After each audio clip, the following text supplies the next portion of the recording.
Hello and welcome back to the channel. Today's video is going to be a guide of sorts on a class and spec I never expected to talk about, and that's the Arcane Mage. In this video I'm going to go over stats, talents, and rotation. Before I go into any of those, I have to give my standard disclaimers.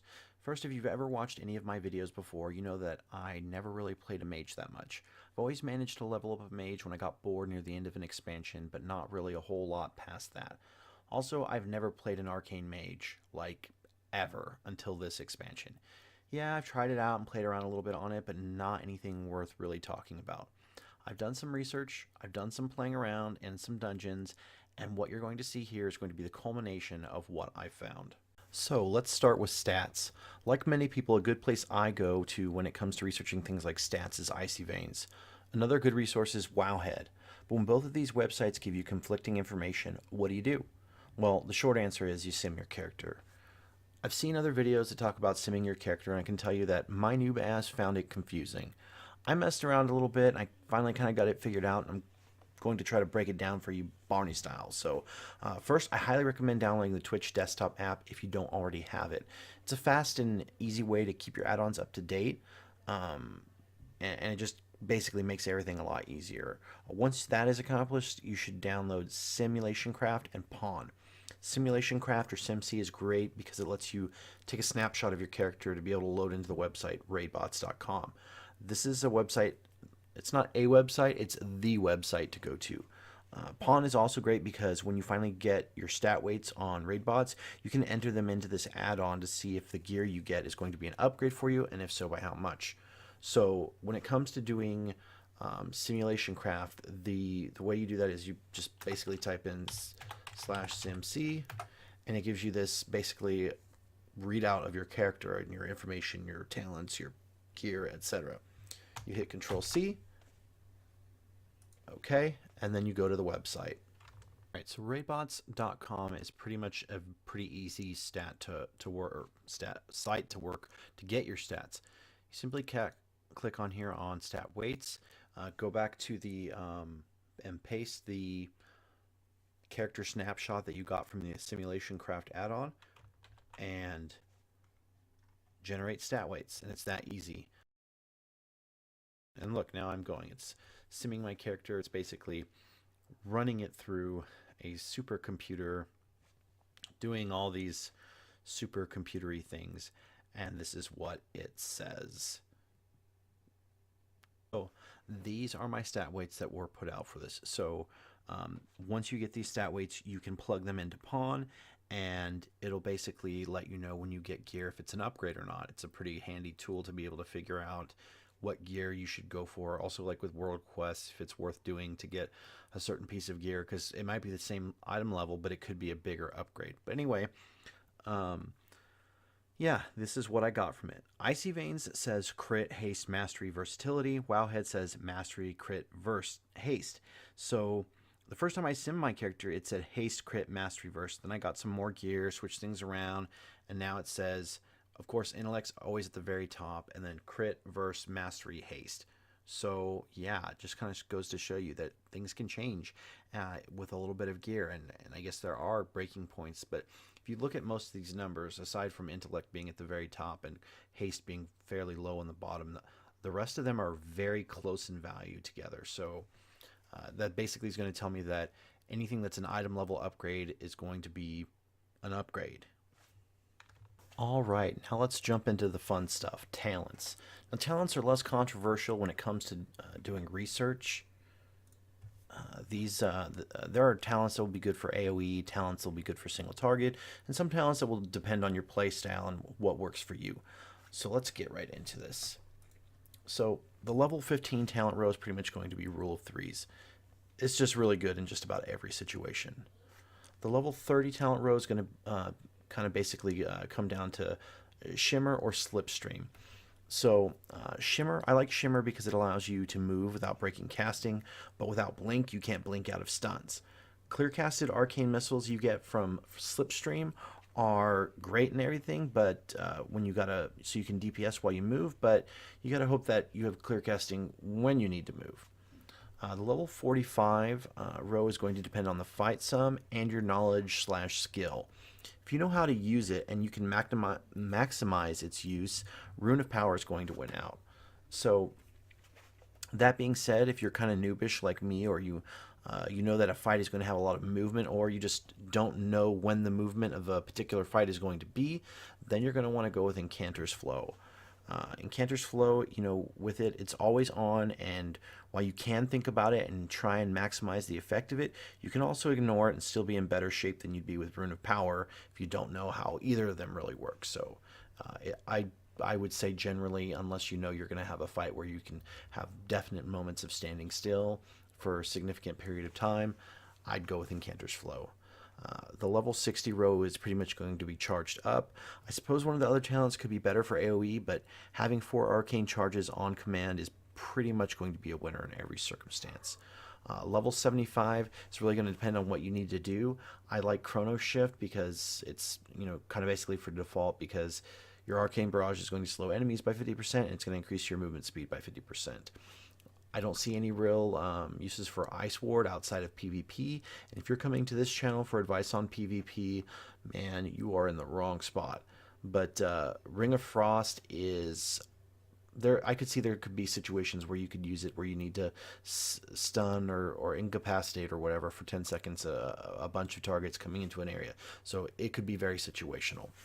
All right, level 90. Now, this row is going to be a toss-up between Touch of the Magi and Nether Tempest. Most of what I've read said that Touch of the Magi is better for single target, but Nether Tempest is no slouch either, assuming you're able to keep it up for most of the time. And also, you're going to want to keep it up when you have 4 arcane charges. But yeah, it's also more consistent with AoE, so I kind of lean more towards it. All right, now level 100 row, I'd say, is going to be overpowered. Having Arcane Power increase damage and reduce mana cost by 60%, is pretty much too good to pass up. Time Anomaly sounds good, but it's a little too RNG for me. Arcane Orb, it seems a little bit too much like a very similar ability for Frost, and it just isn't good enough to make it worth taking overpowered. And that's just my opinion. Now for the rotation. Every site I look at, and it's just for about just about every class in the game, it says there's not a rotation, but there's a priority. That's fine and dandy, but what order do I do my spells in to start off with? So I'm going to break it down here a little bit. Most everything I've read says that the priority will depend on whether you are in the burn or conservative phase. This can be kind of confusing. When should I be in the conservative phase? When should I be in the burn phase? What I have seen, and again, this is just my opinion and what I've been doing and what has worked for me, is that whenever evocation is available to be used, and I'm not going to have to move around for a long, I'm not going to have to move around for the time it takes to actually cast it, that's when I'm in the burn phase. Burn phase is pretty much like this for single target. First thing I'm going to do is get up to 4 arcane charges. If charged up is available, I'm going to use charged up. If it's not available, I'm going to use Arcane Blast to get up to 4 charges. The next thing I'm going to do is I'm going to put Nether Tempest on the target. After that, I'm going to use my Presence of Mind and Arcane Power, and I'm going to spam the shit out of Arcane Blast until I run out of mana.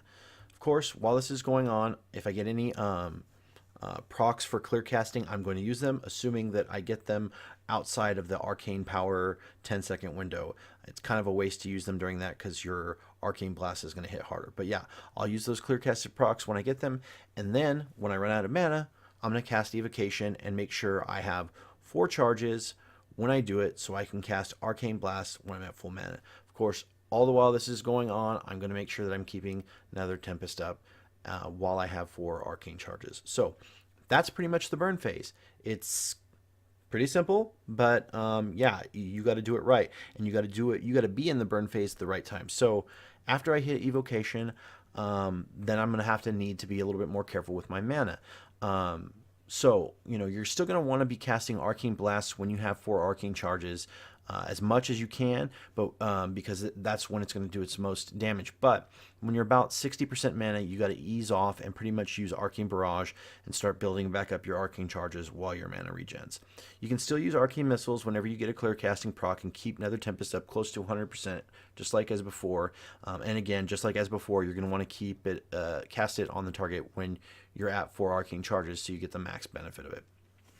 I try and time my cooldowns so that when I use my main cooldowns, Presence of Mind and Arcane Power, I'm using them, and when I'm in the burn, and when I'm done using them, I'm either just about out of mana, or I will just about have Evocation ready for use. So it's basically like, but I mean that's good for timing and it keeps a good flow. But realistically, if they're both on cooldown, or one of them's off cooldown, but I'm out of mana and I need to use Evocation, it's okay. They don't have to be lined up just right. In fact, if your Evocation's probably, these each have a minute and a half cooldown, and Evocation has a minute and a half cooldown. So Arcane Power and Evocation, they should line up fairly easy. You're not going to use them at the same time, but you should be able to keep them, and you're going to want to manage your mana. That's going to be like the toughest part of this whole thing, is managing your mana and being able to make sure you're not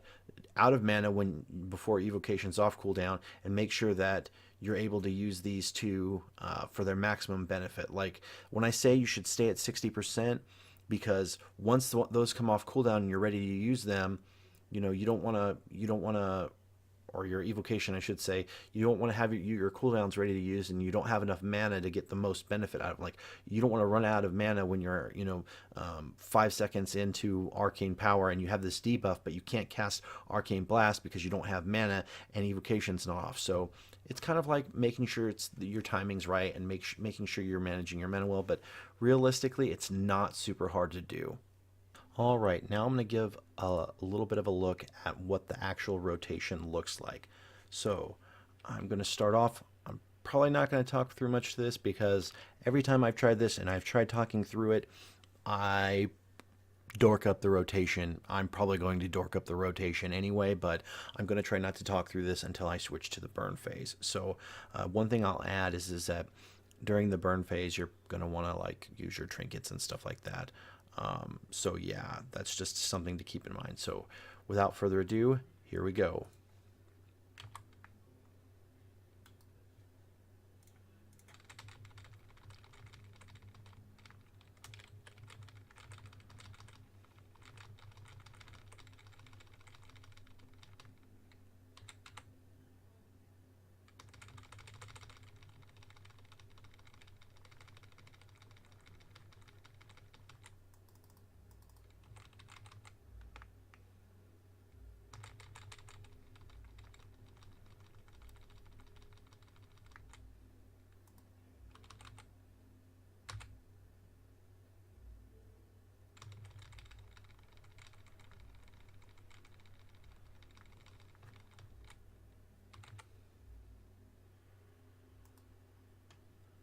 And that's going to be the burn phase. I may have jumped the gun a little bit going into the conserve phase, but here I am.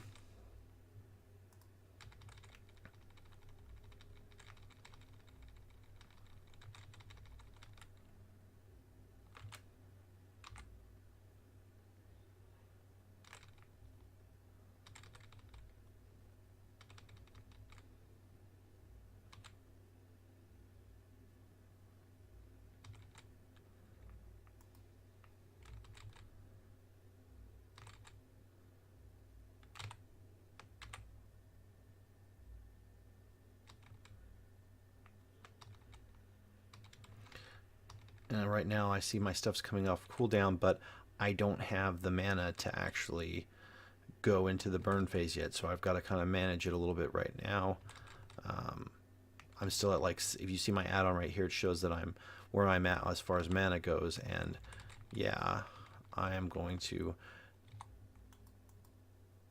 every time I let my Nether Tempest drop off, because it's not at 4 charges, realistically I'm losing damage. But yeah, I can't really necessarily afford to cast it. I mean, I could keep it up, but it's not going to be getting the maximum benefit. And I'm not sure. I haven't done the simulation to see if it's actually going to be a DPS loss to put it up with lower mana if I don't have it up, and it's better to have on full time. But my evocation's now off cooldown, so guess what? I'm going back into burn phase.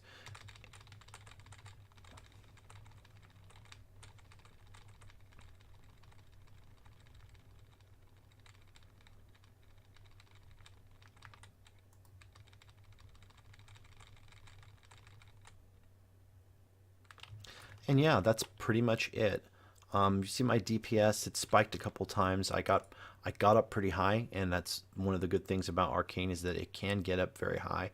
And even when it doesn't get up high, that's not horrible DPS for a 332 item level, well, at least from what I've seen so far. Well, that is going to do it for this video. Was there something I missed, or is there anything you disagree with? If so, tell me why in the comment section below. If you want to see more guide-like videos like this, hit the subscribe button and ring the bell. It pleases our YouTube overlords. If you like this video, hit that like button like Flynn Fairwind hits the booze, and I'll see you next time.